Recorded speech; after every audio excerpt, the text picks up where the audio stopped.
Thanks for joining us here on the channel How Not to Suck TCG. I'm PJ, and I have a couple of guests joining me for, you guessed it, Toronto Regionals Meta Forecast. Now, there's a ton of decks that we have to talk about and get through, and this is not going to be like your normal Meta Forecast. We're going to talk about a couple more things because we want you to be a little bit more competitive and have the edge.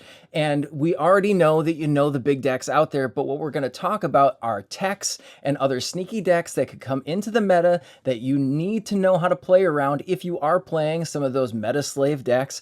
But if you're going to play the full meta because it's a huge regionals, you're definitely going to want to stick around to know about these other decks as well. Now, to introduce my guests here, I have the lovely LDF joining me, Little Dark Fury over here on the side. How's it going? I haven't talked to you in a little bit. I know that we kind of passed the holidays, and I said happy New Year and Merry Christmas to you. So how did everything go through the holidays for you? It was good. Yeah, we just kind of just chilled, hung out with family, did content, all that good stuff, the Yeah. usual stuff that I do. But yeah, it's really nice to be back on a meta forecast. I think we did one. We did one for Las Vegas. We I did, remember yep. in person. So that was pretty cool. So Hotel it's cool to room run it meta back. forecast. You gotta love it. Yep, that was crazy. And then newly to some of these meta forecasts, I have a new friend down here. We have Frodo, or Frodo HTX, joining us. Why don't you give an introduction to yourself? Where could people know you from if they haven't seen you before here on the channel? Well, first of all, guys, hi, I'm Frodo HTX, and I'm a Pokemon TCG content creator, and I'm really excited to learn how not to suck with these two legends right here, PJ and LDF. If you've seen me, you may have heard that intro on TikTok or Instagram, or sometimes YouTube Shorts. I go crazy on that sometimes too, but I'm on all these short platforms. I don't know if I missed anything. Maybe LinkedIn. I don't know. Maybe we'll do that someday. Does LinkedIn have a short? Yes, they do. Oh, Yes, they do. wow. They do. Oh, It's wow. pretty crazy. But if you've seen my stuff before, you guys know this is exactly the kind of conversation I like to have. And again, just really excited to be here. Yeah, and you're not only a content creator, you're also a professor, right? You're a judge for something. Yeah, I'm a professor. I'm a professor. I haven't professed in a while, but I compete a lot, and I'm very well aware, and I know a lot of TOs and stuff like that. So Yeah, maybe we can touch on some of those new first turn rules, but we'll get down that road when we get there. But let's talk about the big thing here, the next target for Pokemon TCG competitors, and that's going to be Toronto Regionals. Now, there's a ton that we have to talk about, so we're going to try to sneak it all in. But again, Toronto, the first regionals back after the holidays for North America, and we know that there are big decks here. So LDF, why don't you start things off? What do you think are going to be the biggest decks at the regionals, and why should we need to know them? So the main deck that you have to watch out for this weekend, 100% is going to be Goldango. I mean, that deck is going to be everywhere. It's probably going to be the most played deck in the room.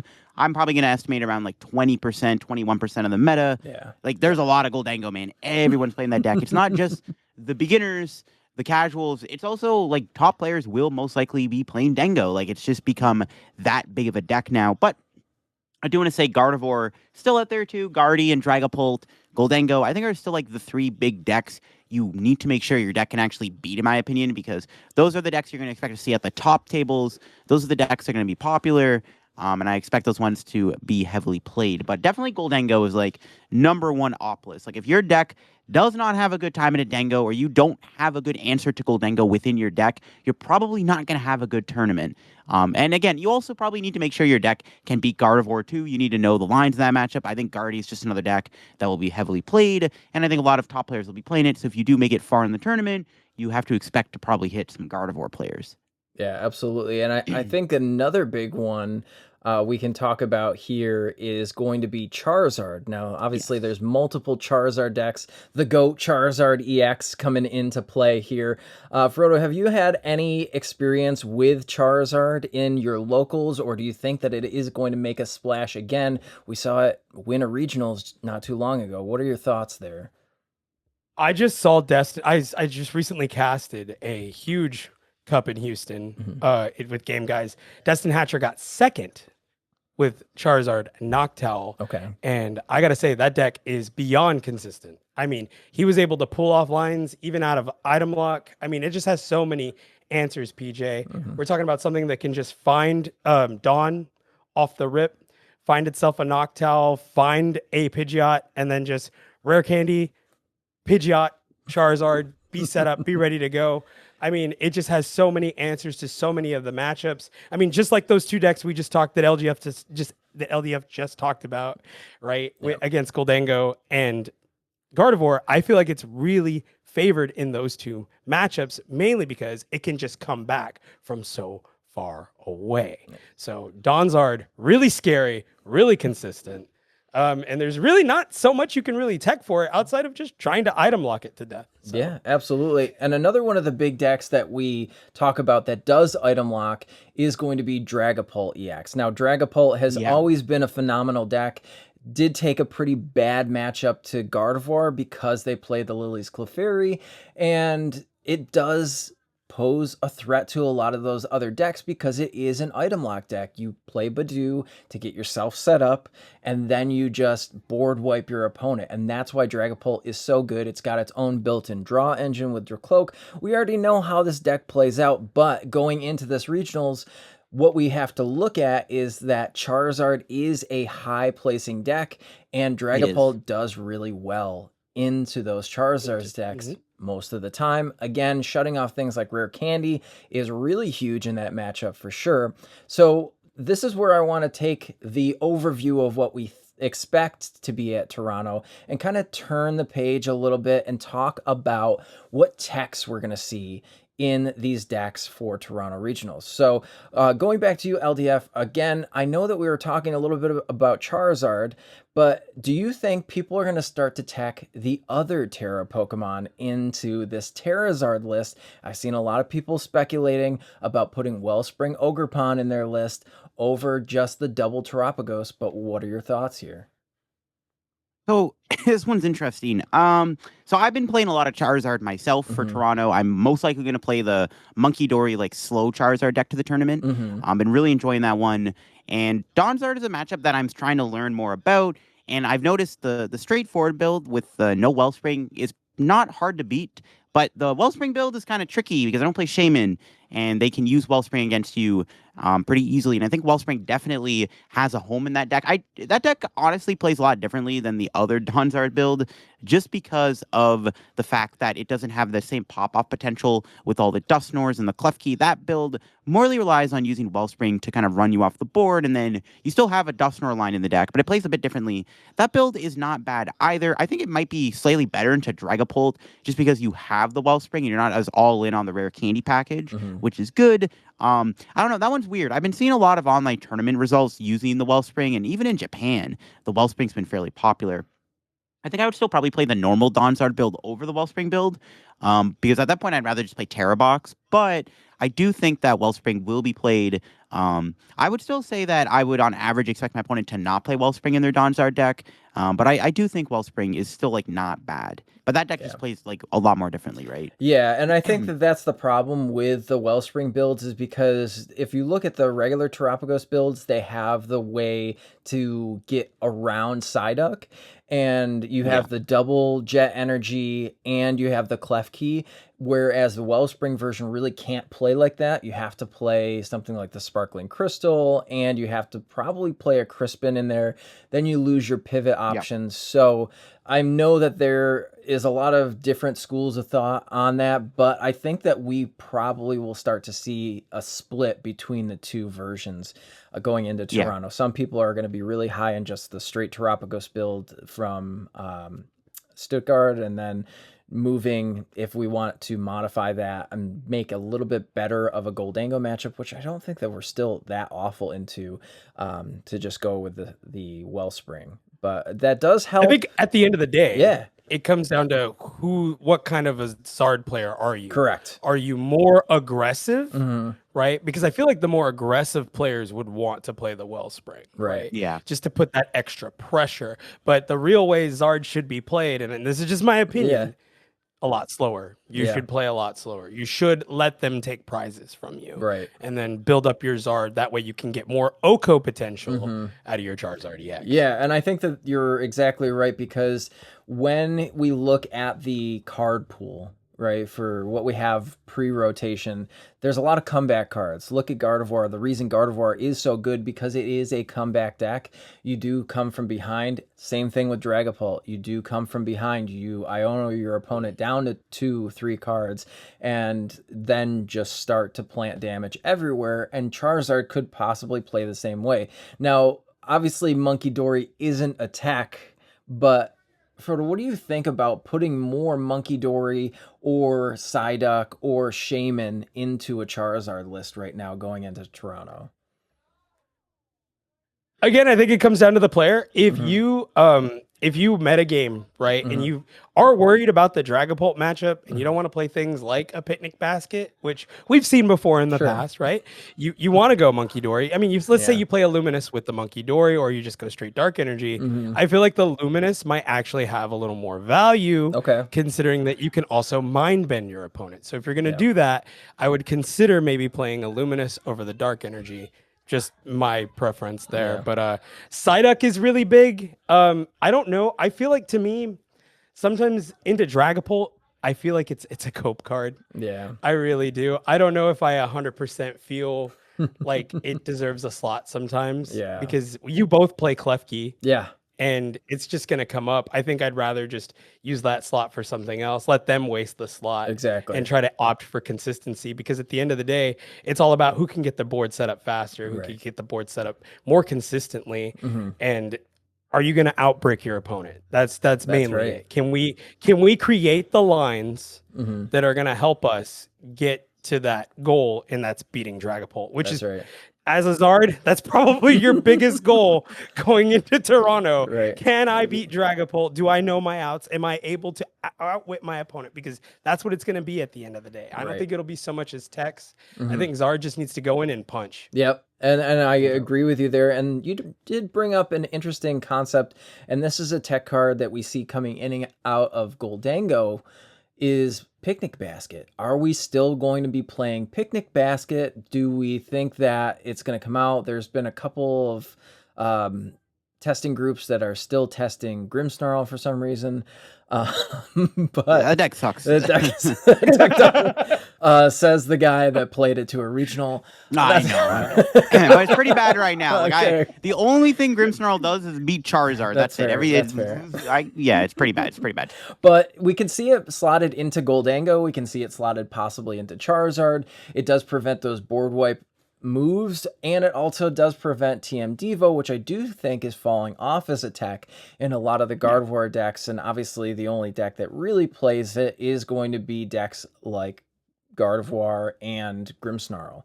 So with that being said, do we think that we need a Picnic Basket going into Toronto if we play a deck that does lose to those conditions, or do we think that we definitely need that Picnic Basket? I think in Goldango, it's actually not a bad card to play. Like, it does help a lot against Dragapult, but I have seen people cutting the basket recently, just saying that the matchup's already favored. You don't need the extra healing. And again, I expect Grimmsnarl to be like a 3% meta share deck. Like, I don't think it'll be popular. So realistically, it only is good for both Dragapult and Gardevoir. Mhm. But even Gardevoir is starting to go away from the jelly now, and they're starting to be a little bit more faster. So, like, I don't even know if you need the basket. In Charizard, you could play it. I think Monkey Dory is an overall better card because it allows you to set up Charizard sweep turns at the end game. But it's definitely not a bad idea. I think Picnic Basket is one of those cards where if you really just want to have hard counter Dragapult, it's not bad to have. But it's just like, it feels like its value is diminishing a bit just because of Grimmsnarl's popularity on the decline. Like, if I'm playing Goldango, I'm probably not playing a Picnic Basket this weekend. Yeah, no, I definitely agree with you there. I think consistency is key when we're looking at decks like Goldango, and the more consistent you are, because you're already a consistent deck, the better off you're going to have into the meta. You're going to know your matchups better. You're just going to find those cards when you need them, the key cards. And this is where I kind of have this thought going back in my mind: what A-spec am I actually playing in Goldango? So, Frodo, I don't know if you've played a lot of Goldango. But if you really enjoy the deck, there are 3 different ace specs that I see people putting into their deck, and that is Precious Trolley, which I don't think is great. And then we've got your Prime Catcher and you've got your Secret Box. So which one of the 3 do you think is best, knowing what could potentially be the overall metagame for Toronto? What do you think you should put into your Goldango deck and why? So this depends on the Goldango player and me in particular. I do play Goldango. Yeah. So I like Secret Box a lot, mainly because, and we're going to get into more text right now since we're here. I already know what you're talking about. Watchtower. Yes. If I'm able to fish for my Rockets Watchtower or Levincia, because guess what? I play Levincia too. I play the 2 Levincia, 1 tower, right? Any of those options are good to find off of a Secret Box, right? And not only that, I could get my Superior and a Boss. So Boss, Superior, Rockets Watchtower, the lines are all there. Yeah. Early game, late game, doesn't matter. Secret Box has so much value. Yeah. More than just a Prime Catcher. Now, if you just want to be like, go in, swing, blah, blah, blah, whatever, yeah, play Prime Catcher. Go for it. It's not a bad ace spec. I like Prime Catcher. I'm a Prime Catcher fan. However, I just feel right now Secret Box is just too good to just not play. Right. But Precious Trolley, I can understand if you feel like you whiff a lot. Yeah. And you just can't get your bench set up. If you've just had those bad testing hands, which is almost impossible, I feel like in Goldango, then and you just lack that confidence, then sure, go with Precious Trolley. But I think you're correct. Precious Trolley definitely on the bottom of need in Goldango for sure. Definitely Secret Box. Go Secret Box. Think about that line I just said. Think about how much potential you have with that line. Right. And guess what? You don't need to draw a bunch of cards after a while, right? Yeah. You could just do it like that and guarantee yourself. Why play this coin bonus game constantly when you could just guarantee yourself the things you need? And I agree with you too. I do like the ability to go and collateral a lot of decks with Watchtower, and that's a tech card that I want to talk about because it seems like it's getting slotted into every deck. I recently posted a meme of Pidgeot EX that said retweet to scare your testing partners out of, playing this over consistency in their deck. But with Watchtower, it's got so many use cases in so many decks. You're shutting off Noctowl, you're shutting off Pidgeot EX, you're shutting off Blood Moon Ursaluna. It just seems like it is the all-encompassing, I don't know what stadium to play stadium, right? That's what we find it to be, and there's so many decks that are utilizing Pidgeot right now, and they're utilizing colorless Pokemon with abilities. I mean, even look at Alakazam, right? Like Alakazam plays the Dunsparce, and like you just shut it off. Like that's actually the main reason you play it in Goldango, by the way. Exactly. That is your worst matchup by far. Yeah. No question. I have no answer. I even put Zerosix in my deck right now because I am just so lost. I'm deer in the headlights. I need an answer. I need something, right? Yeah. It's just one of those things where I'm like, all right, Zerosix, do your thing. Yeah. You know what I mean? Like, Zerosix Watchtower. Imagine that. Secret Box, Zerosix Watchtower. You're stuck. Yep. Good luck. What do you do? That's pretty good. Good luck. That does fix the matchup. See, what you have to do first, you got to put the big bunny up, and then they try to swing at the big bunny, and then you go, haha, there's your hand, and you can't do anything else. That's the type of exactly. That's the type of play I like to see. I love all the Alakazam hate because I don't like that deck, but that's me. You might like Alakazam. It's so good. It's the 5th best deck. I'm gonna say it right now. It's the 5th best deck right now. You cannot deny it. I'm true. in that camp right now. Okay. I believe I think it's gonna take over Kangaskhan Bouffalont. Yep. It's definitely gonna overshadow Mega Absol Box. Yeah. And it's so accessible. Oh, 1,000%. Right, guys? That's another thing we got to think about. Yeah. It's accessible. People probably got it at a pre-release. Yeah. And they've been wanting to do this. So this is it. This is their time. Yeah. Toronto Regionals might be the big coming out party for Alakazam. I genuinely think that. Yeah. And I mean, that's one of those decks that, like, if you look at a room of 20% Goldango, let's just assume that there's 2,000 masters in there. And then 20% of that is 200 people, right? 200 plus people. Then if you hit 3 of them in day 1, that's a free win, right? They just can't Every time. That can't hang. You're a single prize deck. They can never take more than 1 prize card in the standard build to Goldango. And then you're pretty decent into the majority of the other stuff that isn't Dragapult or Gardevoir. So you're just kind of looking good unless people are playing Watchtower. So you did bring up an interesting deck here that we haven't talked about yet, and there's some text that can go in and out of this, especially based on the meta, and that is the Kangaskhan. I'm just going to call it a Kangaskhan deck because there's so many different ways, because there's Absol, then there's Bouffalant, there's Joltik. One more. You're almost there. One more. There's the crabs, bro. You got the crabs. There it is. That's what I was waiting for. I was like, oh, there it is. The crabs. So we got the we've got we got that version of it too. Like there's so many different ways. So that's really what I want to talk about. If we're making a Kangaskhan deck, are we putting Cornerstone in it, or are we going to put the name escapes me already. I've played this. I just play tested a match. I can't think of what the crab's name. Crustle. Oh my god. Crustle. Yeah. It's been a long day. It's my favorite Pokemon, by the way. Oh, it is. Nice. It is. Lasagna Until crab. they printed the card, and I was like, oh, everyone would hate me if I played this. Just do it anyway. I'd get bullied immediately. Yes. So. Yeah. No. But yeah. No. Without question, you're playing Cornerstone. Yeah. I don't think that's a thought. That No. it could auto win you the Goldango matchup, and that's really what you need to worry about. Right. If don't go brain dead. Right. Get your cornerstones down, both of them. Penny loop and just do your thing. Right. You just auto win that matchup. Don't overthink it.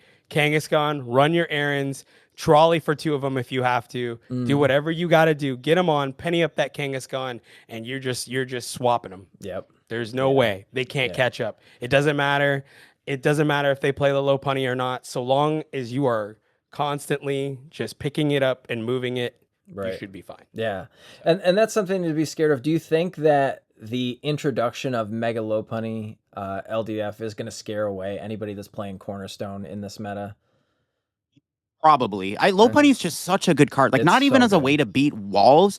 It's just a really good attacker. I'm playing Low Punny in my Charizard deck. Yeah. And it is absolutely broken. It is so good. There's times where I use it in a matchup where I wouldn't even think to use it. Like, it's even good against Gardevoir. Oh, yeah. Low Punny is just busted, man. Yeah. And I do think that Kangaskhan, I think it is honestly a well-positioned deck for Toronto.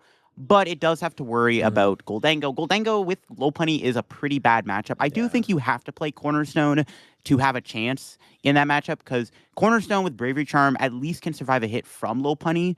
And as long as you don't get run over immediately, and if they're not playing the TM Evo, you can sometimes chase their Baniri before they evolve it.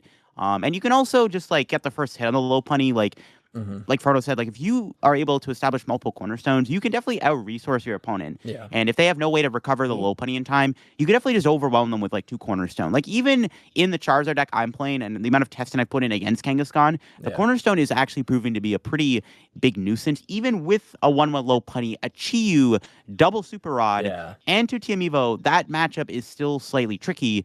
Because if the Kang player knows how to use Penny properly, that is actually a difficult matchup. And I think that Kangaskhan is decent for this tournament, and I think Low Punny, it is scary. I do think like any other like cornerstone deck, like Mega Absol, for example. The Mega Absol Kanga deck looks a little bit worse for this tournament because of Low Punny. I think straight Kangaskhan is better than that deck for this weekend. And Watchtower. Big brain. Watchtower is really good against Kangaskhan Bouffalant. That card, I forgot to mention when we were talking about Watchtower. That card also hard counters Kanga Boof. You can go Iono Watchtower in the late game, and their deck like kind of crumbles pretty badly. So completely. Yeah, that's another reson to play Watchtower, because it beats Kangaskhan Bouffalant. It's not a bad weekend to play Watchtower for sure. Right. Like as somebody who's playing Charizard, I'm a little scared of that. I've been constantly attaching energy to my Pidgeot preemptively in every matchup, because I'm like, I'm most likely gonna have to blustery win this thing away at some point. Yeah, and that's and that's exactly things like that players need to remember.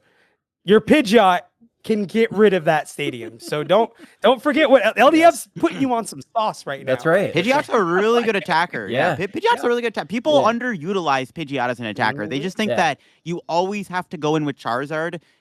Use Pidgeot. Pidgeot is genuinely a really good attacker in the Charizard deck. I use it a lot. I played against Greninja yesterday at the tournament I was at, and I used Pidgeot though most of the game. I think I Burning Darkness once the entire match. The entire game I just sat there and went Bluff Street win. That's so cool. Yeah, you It's slap so a good. Charizard EX down and you put 2 fire energy on your Pidgeot, and people are like, what is going on? They don't expect it because they're just like, oh, he's gonna go in with Charizard. Yeah. Like I'm gonna kill these Charizard so he can't prize map. I'm like, no, I'm attacking you with Pidgeot because Pidgeot is genuinely a great attacker, especially when you can also remove their stadium. Yeah. It's really good in the mirror match. Like somebody's been playing a lot of Charizard. I could ramble all day about how good Pidgeot is in that deck. Yeah. As a caster, that would floor me. I'd be like, oh my, like, you know, like headset off, just going crazy, like, oh. Well, I'm sure we'll see 1 or 2 on stream, but 100%. there's a couple of other niche techs that I don't see going into too many decks, but we want to see what it's going to do to the meta. Looking at it as a whole, are we putting missed energies in our list anymore? Do we have to tech for... I mean, Lively Stadium seems like an okay stadium in those Kangaskhan decks to bump the Watchtower, but do we even need these techs anymore? Are we just taking them out for consistency? I mean, I think that Mist Energy... I'm playing Mist. Yeah, Mist Energy. Yeah, I'm really gonna play good. Mist. I'm playing Mist. Playing Mist. I'm playing Mist and Therapeutic Energy in Kangaskhan if I'm playing that deck. Okay. I'm That's the move teching right there. Yeah, I'm hard teching for those matchups. Like I think Kangaskhan does need to at least play 1 or 2 stadiums because you still want to have a stadium bump. Like even if it's not just to counter Watchtower, just being able to bump stuff like Mystery Garden and Area Zero and even Jamming Tower is really important. I've seen a lot of Kangalas not playing any stadiums, and I'm like, how are you beating these matchups where your opponent just plays down in Area Zero the entire game or have a Jamming Tower stick the entire game? Like I think you have to play at least like 1 or 2 copies of like a Lively or a Town Store or something. Yep. There's we're in a pseudo stadium, right, and I don't think anyone has really put that together yet. But we definitely are countering each other's stadiums because you definitely don't want an Area Zero. You don't want to give your opponent access to 8 bench spots. Like why would you do that? I wouldn't. You know what I mean? No way. And then not only that, you hate Jamming Tower. Yes. Don't sit here and tell me you're okay with Dragapult slapping down 2 of them bad boys. I'm not. Yeah. No, because then where are you getting your tank from? Right. Right. And then you have to be able to bump those stadiums. LDF is 100% correct. Yeah. I mean, even if you're not going to do that, play the Chempao then. Right. You know what I mean? Do something. Do something to get those things out of there because it's not going to help you in the long run. Right.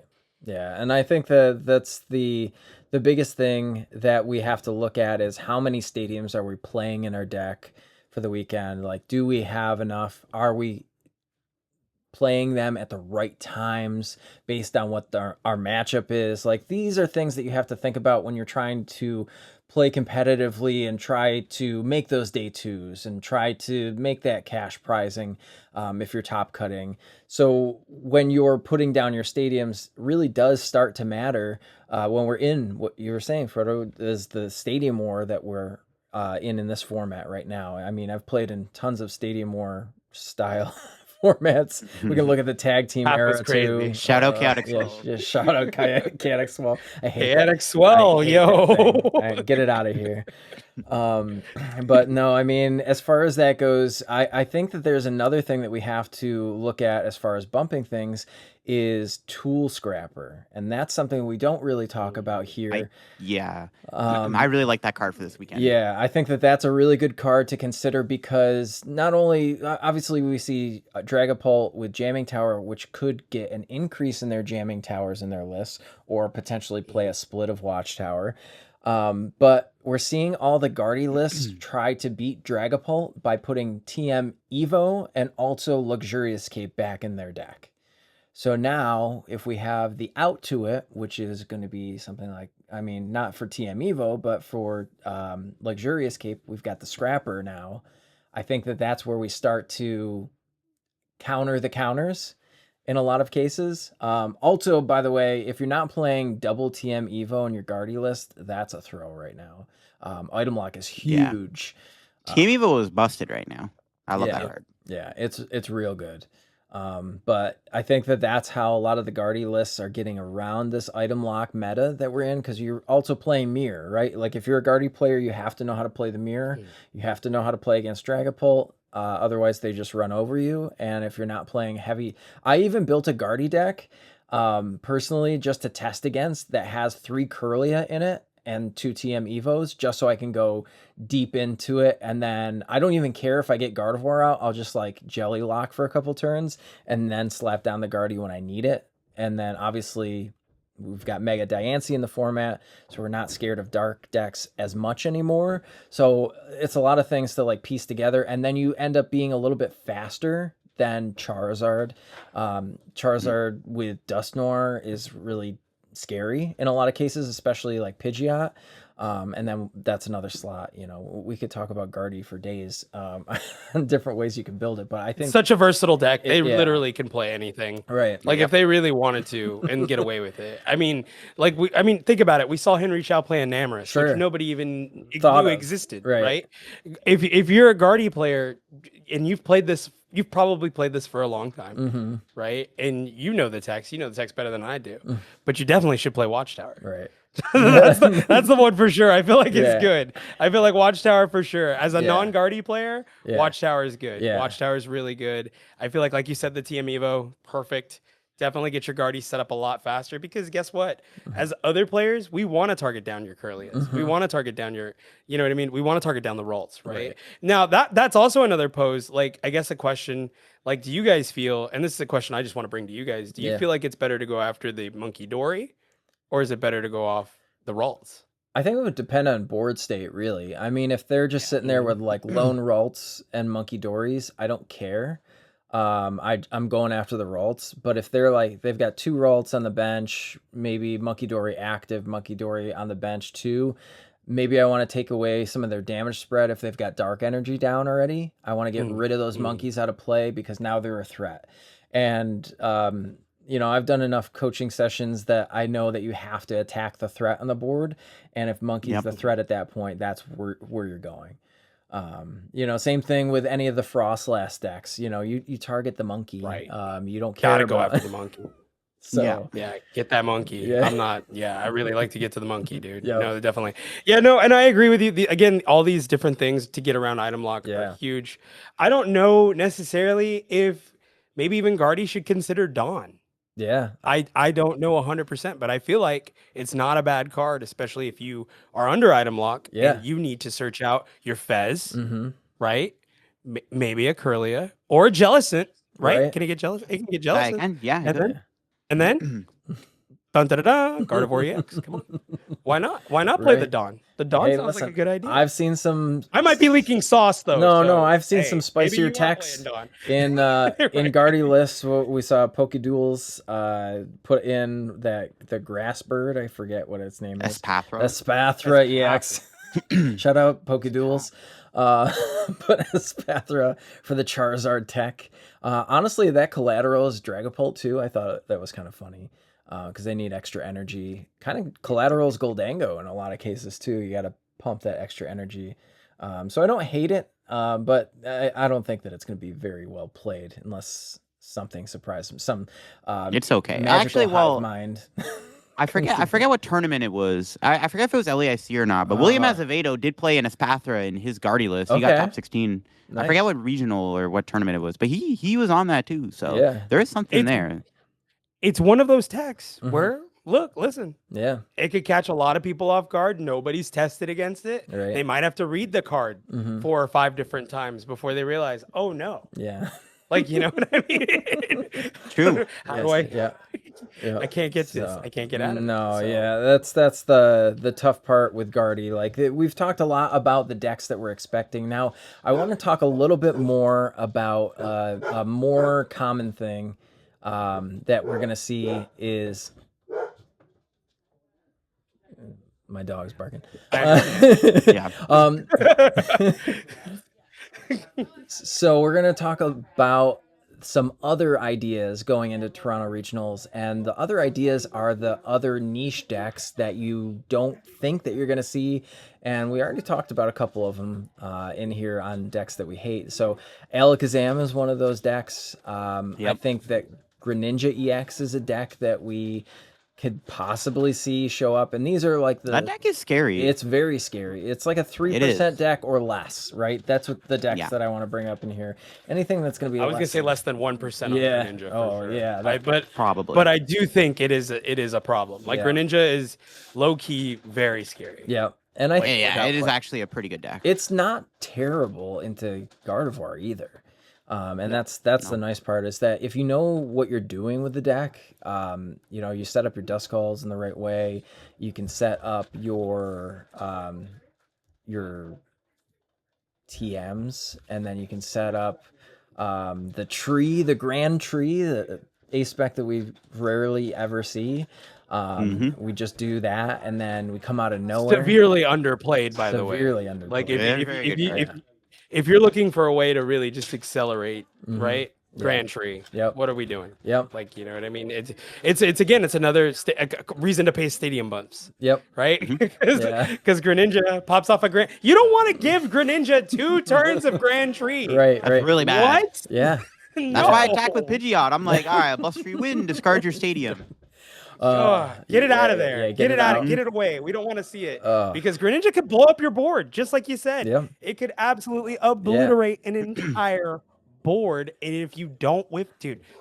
God, you give them Greninja and Dusknoir next turn. What are you just threw? You threw the whole game, and it's over. Yeah. It's Yeah. over. You go in. You probably go to an extra lunch, and you think, God, now I got to look at Frodo's 2-3 tier list, because here I go 2-3 into round 6. What am I gonna do? What am I gonna play against? You know what I mean? Yeah, So, and I mean, yeah. there's so many of those like little niche decks, and I've played Toronto Regionals enough to know that there's a lot of people that are just coming to play fun decks, right? Like that's what you have to think of as a competitor too.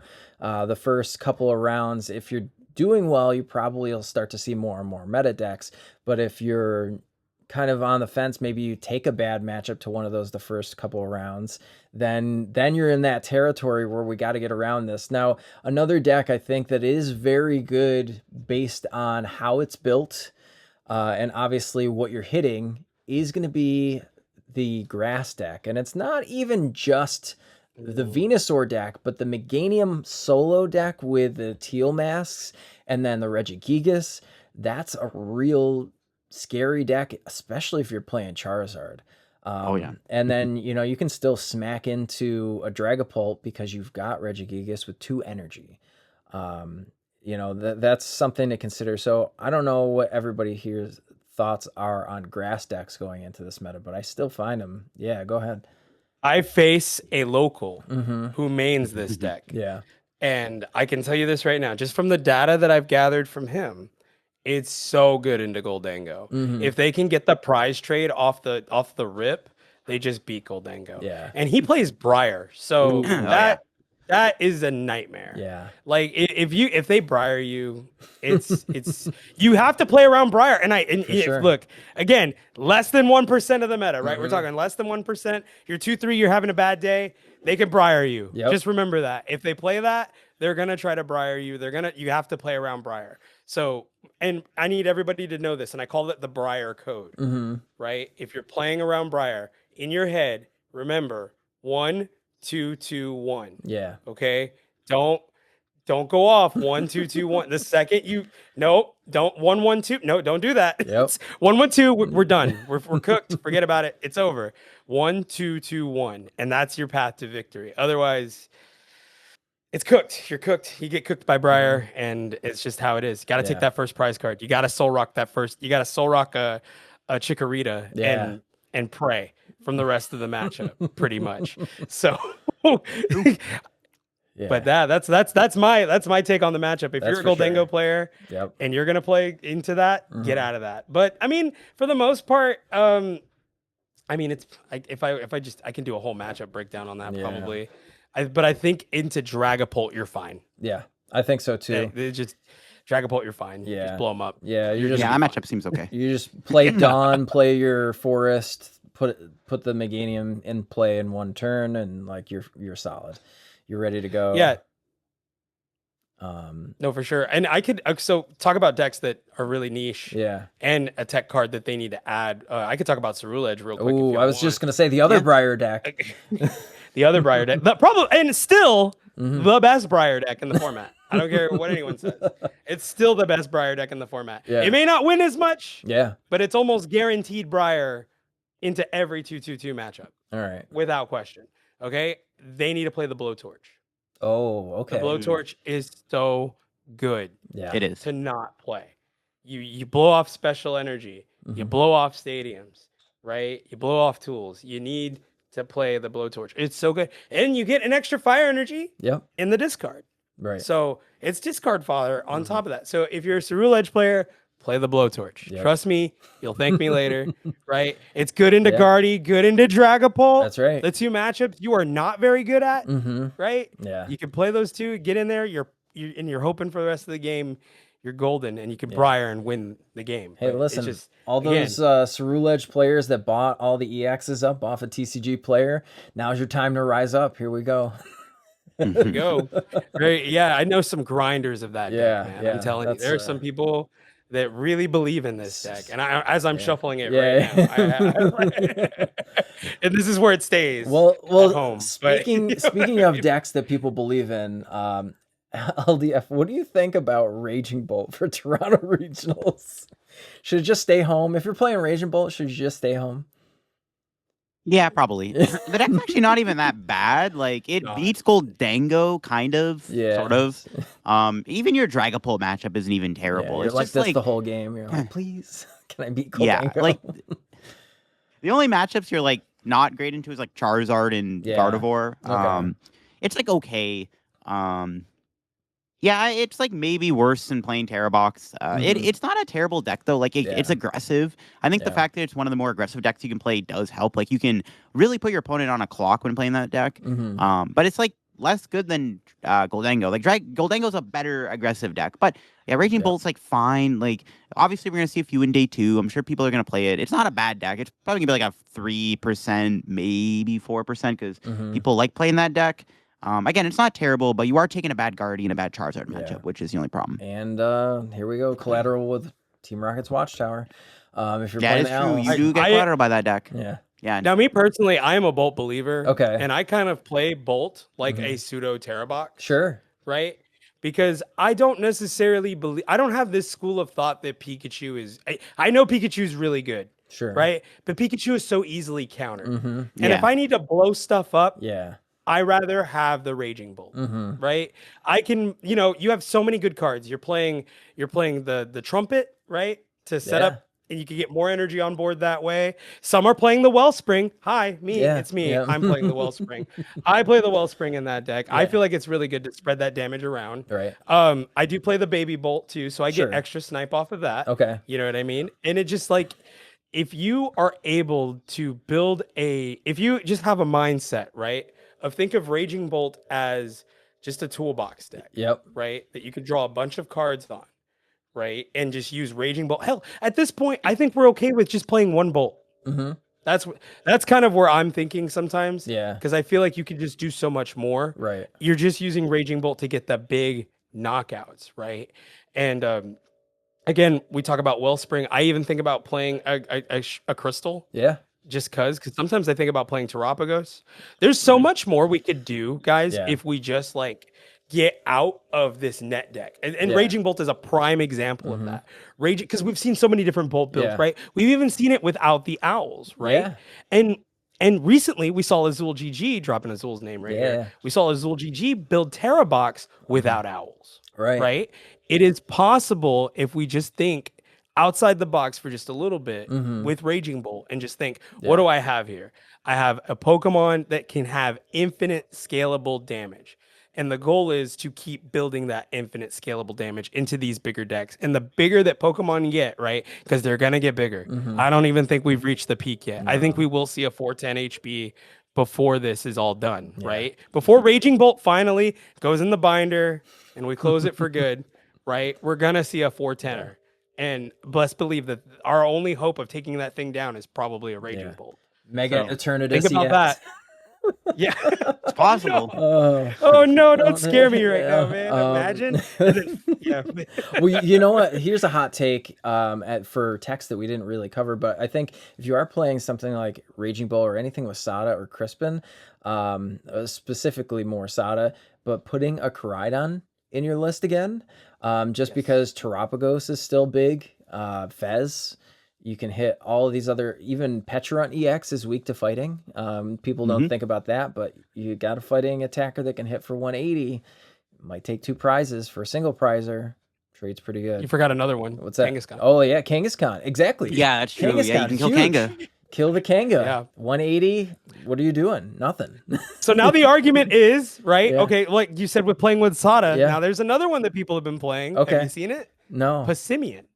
Oh yes, I have. I saw that. Passimian. Passimian's pretty People are good. playing the Passimian. Some Yeah. people are even putting a fire energy and putting Tauros. I think it's like Yeah, a pill. Yeah, Paldean Paldean Tauros. Yeah. So we've got that, and then the big one, I think that might slot into a couple other lists that play grass energy, not just Raging Bolt, is Iron Leafs, because that card comes out of nowhere and it takes out a Charizard. So Iron Leaf's pretty good in those decks that play grass energy. And can get you out of Soblock, right? Sure. That's another Exactly. thing, right? You don't want to get sobbed. You definitely don't want to get Ethan Zudawudo. That's embarrassing. Don't do that. If somebody plays Ethan Zudawudo, that'd be crazy. Yeah. But yeah, no. I'm just saying. So it's good pivot also.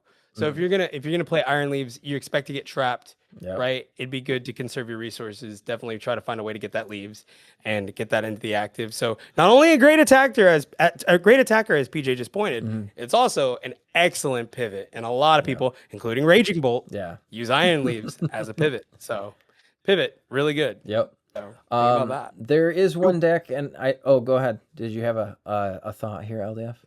No, I was gonna say Iron Leaves is pretty good. Like even in a deck like Joltik Box, like Iron Leaves is a pretty good card. I mean, I'm playing Charizard and I'm a little scared of that card. Iron Leaves, like in Raging Bull, Terra Box, Joltik Box, definitely good at killing Charizard. Being able to like wipe the Charizard off the board is just super powerful right now, in my opinion. Yeah. And it can really be crippling to a deck like Charizard.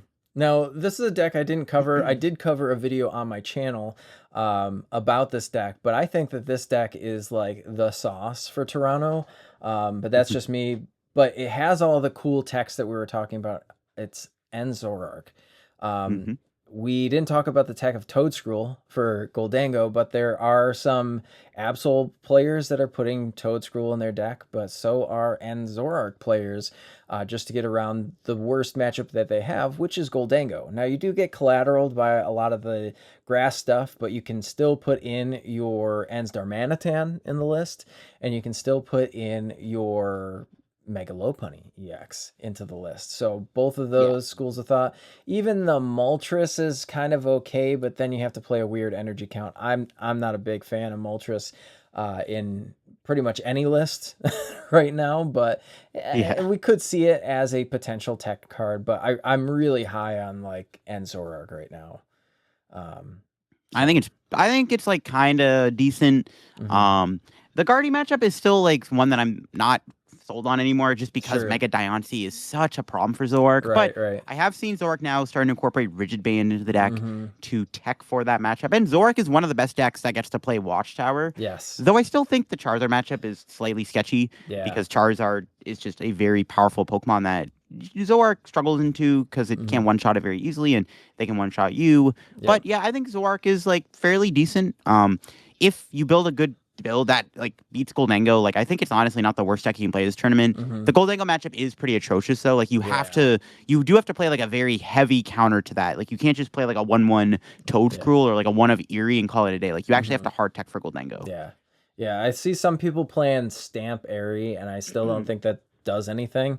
Not enough. But it's tough. Also, really bad into Bouffalont. Also, Bouffalont Kangaskhan. Yeah, it's actually, another deck that it struggles I into. think that matchup actually is good for Zoroark because basically you just go around the Kangaskhan, and if they attack you and they flip one single Tails, you just blow them up with Reshiram. Right. It's actually not that bad. You just tank. Okay. I was going by the data. I was looking at I was looking at Trainer Hill. I was like, wow, 42%. Yeah. I thought its worst matchup for sure was Goldango because I was looking at it. I was like, it's definitely its worst matchup. But no. And then even right here, it says Lopunny is at 30%. Yeah. Which, like, I didn't know Mega Lopunny Dust Noir beats Enzorark. Like, it's at 30%. Yeah. I'm like, again, we're looking at a small sample size. Sure. Though. We're not looking like at a lot of games. This is like 23 games, but I'm just looking at it. I'm like, whoa, 30% is crazy. I think that's a deck. If you don't play Psyduck, it's pretty bad. Well, yeah. I think that's a deck that if you have never touched this deck before, now is way too late. You definitely have to know what to discard. You have to know what your lines are. And that goes to say that for a lot of decks right now, a lot of high skill decks. Like if you've never touched Gardevoir, please don't play Gardevoir to Toronto. If you've never touched Dragapult, please don't play Dragapult to Toronto. Like just play something that you know and play something that you've had a lot of games with. And if you didn't have time, start now if you're watching this and play as many games as you can with a deck. But that's one of those things is like, if you know the agency of how your deck is supposed to work against those bad matchups, you're going to do so much better at these regionals. You're going to do so much better at your local tournaments too if you've played more games of Pokemon. I will always say this. I know Azul has said it on his stream too, but nobody can play enough Pokemon, right? Like there's always more Pokemon to be played. And the more you do it, the better you get at it. It's just like anything else. Just like a sport, just like, I constantly reference like weightlifting, things like that, music. The more you do it, the better you get at it. And that's kind of like the key takeaway if you're watching this.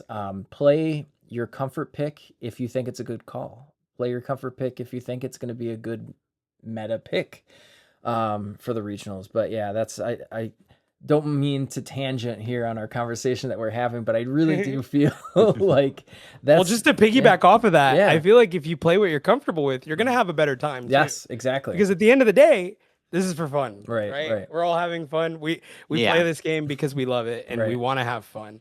I feel like if you don't play a deck that you love, you just won't have it. You won't have that much fun. You're going to be just absolutely...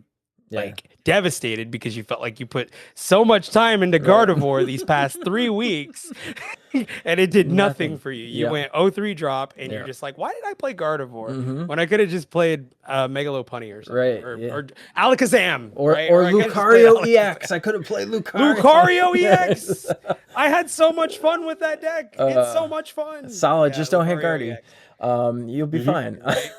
Cynthia's Garchomp, all those decks, God, I love Cynthia's Garchomp so much. That's so close to my heart. I honestly, when I started testing for Toronto, I put time into Cynthia's Garchomp. I'm like, this deck is great. Like I put Toadscroll in, I just murder all of these Goldangos, and like then I started like playing against real matchups on paper, and then TCGmasters.net. I'm like, maybe we put the Garchomp away for a little while until post rotation. It isn't horrible. I saw somebody post that they got up to like 1850 ELO on PTCG Live with a post rotation ready Cynthia's Garchomp EX list, and post rotation ready is crazy. Yeah, exactly. If playing 4 Judge, I'm like, that's 4 Judge is crazy. Actually, you know what? Listen, maybe that's not a bad call now either. Okay. Like, you know what I mean? Yeah. Like, let's, in some cases, you'd rather Judge than turn 1 Judge. So Marshadow. Turn 1 Judges. Turn 1 Judges is, dude. I mean, because I'm a Raging Bull player again, as I said. Turn 1 Judge, but Badoo, turn 1 Judge devastates people.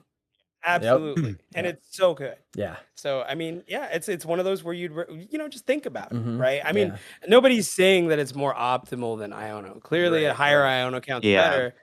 But a 1-of Judge early game, it's pretty in a format where Judge Watchtower, pretty good. Oh my lord! No, Path Judge, it's back. Path Judge is back. Oh my it's basically Path Judge. Garchomp. I'll say this: Garchomp can play Watchtower. Dude, it's another deck that you could play like 3 Watchtower. Imagine sitting down and you like. You're so hot in your hand. You're like, I started Fan Rotom. I've got Noctowls in my hand already. This is going to be great first turn. And your opponent goes, Badoo, Judge, Watchtower. And then you what do I do with my hands? What do I do with my hands? Yeah, that's good. That's making me no, want to I- build a Garchomp Judge Right? deck See, now. that's what I was saying. I was like, are we cooking? Is that what's Yeah. happening right Okay, now? Are we cooking here a it Garchomp is. You deck heard right it now? here on the How Not to Suck TCG channel. Judge Watchtower Garchomp is the play for Toronto. And that's what we're doing. I kind of gonna want to play build that now. I'll send you you're the gonna list. play I'll send you the Garchomp, list. Yeah. If you're gonna play the Garchomp, play 4 Judge. Yeah, There you go. There's just straight that's up. solid. Well, I mean, that's the You got thing. ways to get The your deck Garchomp. finds itself, right? Like you just need like It does. Yep. the stage 1 and you're fine. Yep. But yeah, I do think like decks like Garchomp, Alakazam, Mhm. Mega Lucario, they're all decks that like genuinely are good. yeah, It's just they kind of get gatekept by like the power level of Correct. decks like Gardevoir and Goldengo, Yep. and even Dragapult to a degree, where it's like right. they're never actually going to be that good right now. Mhm. I do think these decks will shine in rotation. Like Oh, rotation, 1000%. depending on what happens with like what we see in the Japan meta, there's a pretty good chance that these more like niche good decks that just can't quite get there will Yep. actually get there with rotation. I definitely expect stuff like Garchomp Yep. and stuff like Alakazam, even Typhlosion could even Yeah, start to shine yeah, I now. saw Like that. these type of decks that just lose to Guardian Goldengo, they're Team- actually going to be Team Rocket's viable deck? rotation. I'll say it now. Team Rocket Yeah, stacks. maybe. Very good. Maybe, push. You maybe. don't know what, and I've said this before, and I'll say it again. Yeah. You don't know a deck's true power level Mhm. until its last year Right. of regulation. Exactly. Because the last year is when we just start to see decks become insanely broken, right? We saw it with Reggie Drago. Mhm. Oh right? yeah, Drago's We saw insane. Yeah. We saw it. We see it now with Goldengo. Goldengo was never this good. Oh yeah. It was was- never this good. It's crazy. It was like, never this good. I played Goldengo when it was You like did. a fringe type Yeah. deck, and that's when I really liked it because nobody played it. Palkia I hate Dango. Goldengo mirrors. Yeah, Palkia Dango, one of my favorite decks ever made. Yeah. That deck was so sick. I think I had a broken deck for San Antonio with that deck. And then all of a sudden, everyone started playing Dango after EUIC. And then all of a sudden, we had Goldengo with Dragapult become popular. And then now we have Dango Rocks being popular. And then Genesis. Like, the fact that Goldengo went mainstream breaks my heart because that deck was Yeah. always fun when it was not mainstream. But yeah, Dango is now like one of the best decks in the format. And it took this long, but Yep. we're at the end of its life cycle where now it's the BDIF. All right. All right. Well, Yeah, I mean, and a good way to judge that, Yeah. right, is how everything starts for a deck, right? I think if a deck starts off good, unless you're Gardevoir, right? Yeah. Gardevoir That always was has good. always been Broken good. card. It was It's always tier been one. Yeah. always tier 1. And Charizard, right? Always. Well, Charizard dipped in and out, Yeah. but It even did, yeah. now, still very good, right. right? And but again, think about that, guys. Lugia. Decks you saw Lugia. in the H. Yeah, Lugia. Well, Lugia when it dropped. Yeah. I mean, Lugia was I always have good. I have major PTSD from that. Like jeez. I was new in the game. I was new in it, and I just felt so lost. I was like, dude, we're doing this again. Like, Yeah. oh my god. Yeah. Have I you can't do have you seen this card called ADP? Yeah, It's ADP, basically yeah. the same format, just different cards. I put my Pokemon down; they're dead. I do this. But no, I mean that's the thing is like you're right. We're closing out on the format. This is the one of the last North American regionals that we're gonna see in this format. A lot of these players are local players to the area because we don't get too many regionals in the upper North America area. Yeah, there's gonna be a lot of Canadians at this tournament. I've already Exactly. spoken to a lot of people who are going, and they're like, "Yeah, I don't really go to many regionals, but Toronto happens to be like That's 10 minutes right. from my house." I'm like, "All right." And that's why we're again in this episode here we're talking about all of those niche decks because it is a lot of players that aren't like the upper echelon that go to everything type of players. You are going to get a lot of players just coming in for their first regionals or only regionals of the year, and that's what they're going to be playing, and you just have to be ready for these decks. And that's again why we're talking about them, so they're in your mind, so you're thinking about them. Don't test against all of them, just know that they're there and know how they play. That's all that you need to do to be ready. If you've already got your deck locked in, then just keep on locking in. So here's where I'm going to turn it again and ask a question to both of you. I want you to tell me 3 things. I want you to tell me what meta deck that you definitely would want to play for Toronto, what niche or rogue deck you'd want to play for Toronto, and what you think the best tech is going into the event. So LDF, let's start with you. So for meta deck, Charizard, like, yeah, I'm locking in Charizard for this tournament. Like, if for whatever reason I switch off the Slowzard deck, I'm probably gonna go to Poltzard instead. Okay. That's my backup choice. Yep. But yeah, Charizard meta deck. If I was gonna play like a niche deck, honestly, I would look into something like the Greninja deck. Okay. That one does fascinate me. Like, I've played it before in YouTube videos, playing against it yesterday at a tournament. Like, I kind of like respect the deck a lot more now, and I think it's genuinely like not a terrible deck. It does have a weakness to Gardevoir, but like I don't think that actually matters. Like, the deck is actually good. So that would be like if I had more time to put into that deck for a tournament, I would consider maybe trying out Greninja, because that does seem like a pretty sick deck. Definitely those two for sure. Okay. Like I just want to play Pidgeot one time to regional, and those two decks excel at playing Pidgeot, and Pidgeot's pretty good right now. That's true. That's true. So what is your favorite tech going into Toronto Regional? So right now, probably something like either Shaman or Tool Scrapper. Okay. Those are two cards that I'm very much considering playing in my Charizard deck. Tool Scrapper, obviously really good against Gardevoir. Just all the Lux Cape and Bravery Charm I've been seeing has been a little scary. Also, it's pretty good against Kangaskhan too, to get rid of their Bravery Charms. Like, that actually can make a big difference. You can have like a crucial turn where you go Tool Scrapper, Iono, Knockout active, which can be devastating. And also Shaman, just... I don't want to randomly get cheesed by a Wellspring player. Like, if somebody's like playing Charizard and they like randomly drop out Wellspring on me, I'm like, oh, that's pretty good. So definitely like Wellspring is a little spooky. So Shaman, I would consider playing this weekend just to tech against Wellspring, and it comes up against Guardy too. Blocking Screamtail damage is never a bad thing. Yeah. All right, Frodo, on to you. So what is your meta deck that you would play to Toronto if you were going? What rogue or niche deck would you play? And then what is your favorite tech going into this event? Goldango, for sure. I'd play Goldango. I've put so many hours into it. I feel pretty good about playing Goldango, and Goldango is just so insanely hyped right now. It's a train that's just gonna keep going, and it'll just run you over. The tech cards for sure. Lavincia and Lana's Aid. Okay. Yeah. For sure. Okay. I like Lana. Lana's Aid is huge. I love Lana's Aid. I think with the amount of, we've talked about it before, we're in an item lock format, right? Yep. And ways to get out of that. Lana's Aid and Lavincia, two very, very powerful cards that'll power your Goldango deck. And for niche, just for fun, an Iono. Yeah. Sure. Yeah. Go for it. I guess Play the Iono. actually, I do have one question. Sure. So if you're somebody who's playing Dango this weekend, Yeah. are you teching for the mirror? Are you playing Premium Power Pro, Vitband, and or Cramorant in your deck? How much do you expect mirror? Because you got to expect to hit the mirror at least 2 or 3 times in the tournament. Yeah. You probably need to be ready for it. I think. Are you respecting the mirror more than Guardy Jelly? Right. Or are you splitting the difference? I don't know. I think if I'm respecting the mirror, I'm just putting a cram in the deck and calling it a day and saying that this will do fine against Guardy, because it's another single prize or attacker. Yeah. That It's you pretty can just good against create a Frillish. single prize board and you're just like, whatever.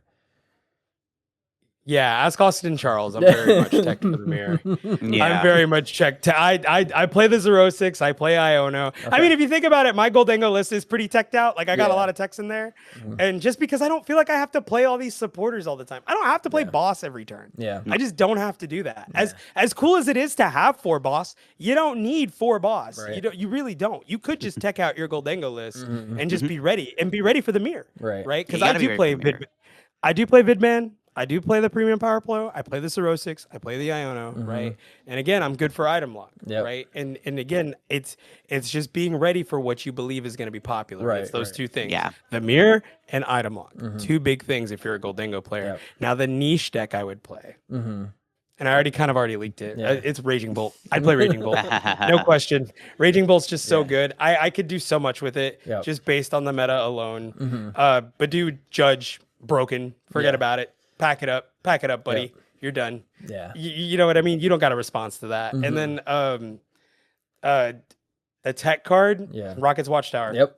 Without question. Solid. Like we got to play Rocket's Watchtower. Yep. There's no all decks. If you're not playing Terra, you got to play the Watchtower. It's going to be so big this weekend. You be ready for it. Exactly. It's funny because I was thinking about Watchtower in my own Charizard deck. I'm like, I can't put Watchtower in. Dude, just put Blowtorch. You just put Blowtorch and you're fine. I thought about Blowtorch, or Blowtorch honestly, 8. Yo, even the Blowtorch? Yeah. Yo, maybe I considered it because Blowtorch it is actually really Charizard. good. It is good. There's a lot of versatility with it. Right. You could think about it. It gets rid of. Look, hey, sorry.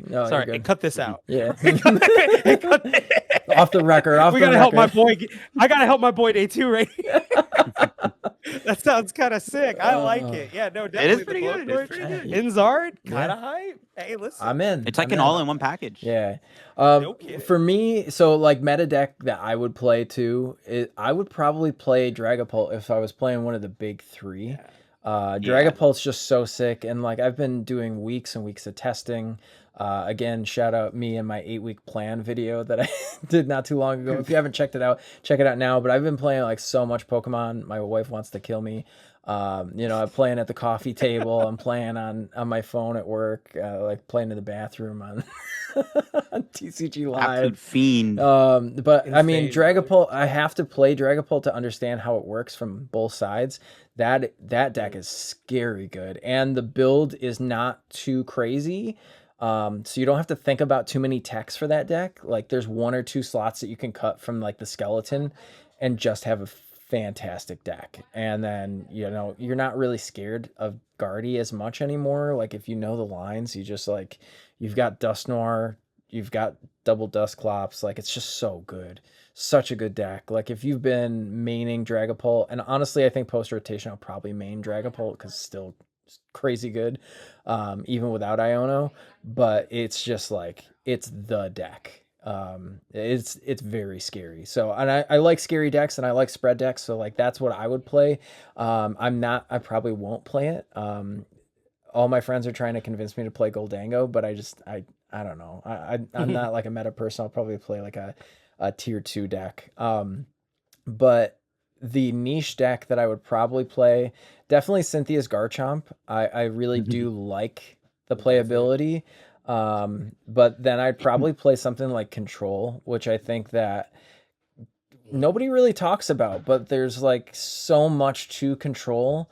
You've got Energy Moving, which is good against Goldango and Dragapult, and even Guardy, because you get to move their dark energies around. You can stop them from picking their Pokemon up, so you can retreat lock in a lot of those lists. It does get collateraled by Watchtower. Again, unfortunately, it's one of those decks that like, what do? Your Pidgeot is how your deck works. So it's like really bad going into this tournament. But I do think if you can dodge Watchtower, then you're just fine. Like, I really think that that's one of the decks that could be slept on. You probably play enough outs to get around your stadiums, but if you're like a Control main, like just play it. Like it's going to be, something people aren't teching for, people haven't tested against, then you'll have like a decent run, right? Like you just gotta. And the cool thing about Control is that there's so many different builds. Yeah. You don't ever know what Control build you're going up against. Correct. And everything is a surprise. It's so many one-ups, right? It and is. you're never 100% prepared for Control. I do think So it doesn't matter if you test against it. Yeah. It could be completely useless. Like if you're facing Cooper Cole or All Out Blitzel, you're like, I don't know what these two play. They are just so out of their minds. Yeah. I don't know. I was like, I know Coop, so I know what Coop is playing. But if I did mention the All Out Blitzel, I'm like, oh no, what is he doing? A Durant? Like, hello? Like, you know what I mean? Right. Like, it's one of those things. Like, are they gonna play the Durant? Are they gonna play the Milotic? Are they gonna, you know what I mean? There's like, which Milotic are they playing? Right. Like, you know. I mean, it's like, there's so many options that they could do and utilize. You just got to think about it from like all angles. And that's what I love about a deck. I like my favorite type of deck and style is one that doesn't allow my opponent to play the game. And I know that sounds awful. Like in real life, I'm this nice person, but I'm like so toxic and disgusting when it comes to decks for Pokemon TCG. But no, I mean, that deck, and I've even seen some Control builds that are just like Quad Jellicent EX, which I still think is not great going. That's pretty funny. It's very funny. You play hammers or Jellicent. Like what are we doing here? As far as techs go, I think there's 2 techs. Obviously, I think that Picnic Basket for me is probably like one of the biggest techs going into this weekend because Monkey Dory and Dragapult and the collateral of Grimmsnarl decks with Frostlass. The other big tech that we don't really talk about that can go into Dango is Fennel as a supporter. Nobody talks about that card. So yeah, Fen. Alex, are you watching? Alex, I hope you're watching because look what you've done.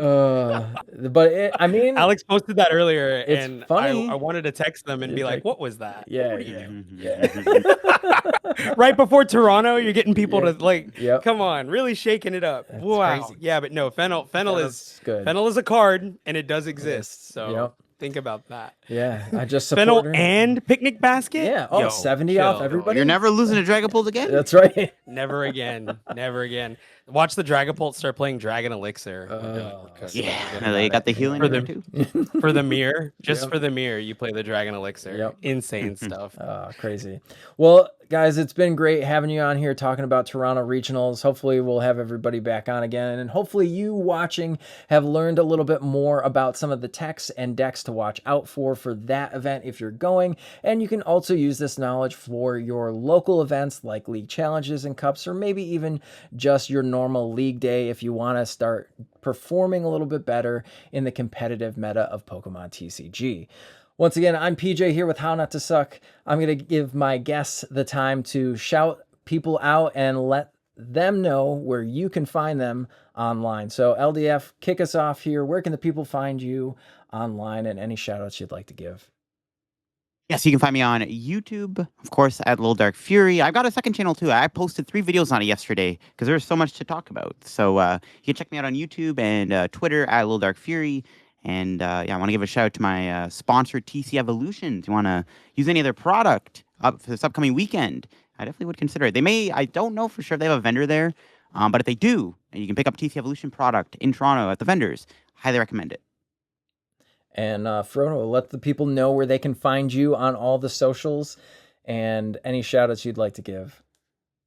Yeah, guys, catch me on Twitter, TikTok, Instagram, YouTube at FrodoHCX. And big shout out TCR. Big shout out to Dual Specs. Hopefully you're playing some Dual Specs this weekend. And God, I have so many sponsors. Dude. I don't even know where to go. But yeah, big shout out to everybody. I thank y'all so much for having me on. And big shout out to you, PJ. Thank you so much for the invite. I really do appreciate it. Yeah, absolutely, guys. And it was great having you both here. We talked a lot about Pokemon, and I really enjoy talking about Pokemon here. So if you're not subscribed to the channel, make sure you go ahead and click the subscribe button so you get notified when the latest videos on How Not to Suck TCG do come out. Make sure you're hitting the like button and sharing this video with your friends so they know what to play for Toronto Regionals. One last time, I'm PJ here with How Not to Suck TCG, and we'll catch you next time.